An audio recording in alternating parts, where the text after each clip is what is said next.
You said e-carceration. Can you tell me a little bit more about what that is? Sure. Incarceration is a term that refers to essentially electronic incarceration, really largely with the expansion of electronic monitoring. So, what we've seen in these last, especially like 5 or 10 years or so, is as sort of public opinion shifts around incarceration and this conversation around mass incarceration, corporations are sort of shifting to try to meet that moment and come up with what they would like to call alternatives to incarceration, which we would say are just incarceration in a new form, right? And so one of those is electronic monitoring. And while many people believe that electronic monitoring helps free people, what is really happening is that we're having far more people under some form of correctional control. So whereas people previously may have gone to court and been released on their own recognizance for them like facing trial or even as the punishment or sentence that they get, now they're being put on electronic monitors. And the same corporations that helped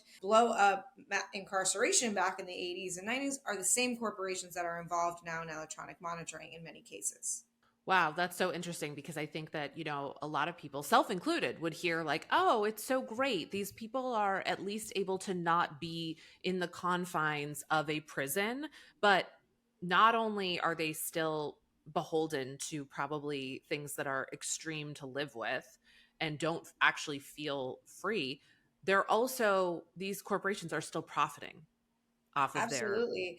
I mean, they're not just like profiting, they're literally creating their next sort of generation, right? If you think of like your iPhone as having a generation one, two, three, four, up to wherever the heck we are in that cycle right now, the same thing is happening with incarceration. We had the version that we had in the 70s, 80s, right? And now we're, sort of moving into a new generation, and that generation is largely being driven by new technology. And so these same companies are rolling out technology that puts more people under correctional surveillance than ever before.